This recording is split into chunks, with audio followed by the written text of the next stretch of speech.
मित्रांनो, आज तुम्हाला मी सांगणार आहे, तुम्ही मागेल त्याला सौर कृषी पंप योजना याचं पेमेंट कशाप्रकारे करू शकता. जर तुम्हाला हा व्हिडिओ आवडला तर व्हिडिओला लाईक करा आणि चॅनलला सबस्क्राईब करायला अजिबात विसरू नका. तर चला करूया सुरुवात. तर मित्रांनो, सगळ्यात पहिले आपल्याला मागेल सौर कृषी पंप ही वेबसाईट ओपन करून घ्यायची आहे. वेबसाईट ओपन केल्यावर तुम्हाला पहिल्या लिंकवर क्लिक करायचं आहे. जसं तुम्ही लिंकवर क्लिक करसाल, तुमच्या पुढे हा दुसरा ऑप्शन येऊन जाईल. हा पेज ओपन झाल्यावर तुम्हाला बेनिफिशरी सर्व्हिसेस याच्यावर क्लिक करायचं आहे. क्लिक केल्यावर तुम्हाला ॲप्लिकेशन करंट स्टेटस याच्यावर क्लिक करायचं आहे. क्लिक केल्यावर तुम्हाला हा दुसरा ऑप्शन ओपन होऊन जाईल. येथे तुम्हाला जो MKK ID भेटलेली आहे ही येथे फिल करायची आहे. फिल केल्यावर सर्च बटनावरती क्लिक करायचं आहे. तुम्ही सर्च बटनावर क्लिक केलं तर तुम्हाला त्या लाभार्थीचं पूर्ण माहिती येथे येऊन जाईल. तर तुम्हाला खाली प्रोसीड टू पेमेंट याच्यावर क्लिक करायचं आहे.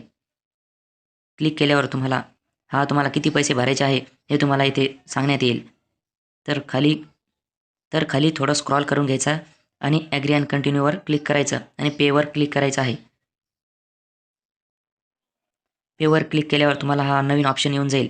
तर तुम्हाला इथे 22,971, जर तुम्हाला 3 HPचा असेल तर 22,971 रुपये भरावे लागेल. तर खाली स्क्रॉल करून घ्यायचं आहे. तर तुम्ही येथे पाहू शकता, तुम्ही डेबिट कार्ड, क्रेडिट कार्ड आणि कॅश UPIवरती तुम्ही पेमेंट करू शकता. तर मित्रांनो, तुम्ही UPIवरून जर पेमेंट केलं तर तुम्हाला काही बी ₹1 बी चार्जेस लागणार नाही. इथून तुम्ही पेमेंट करू शकता.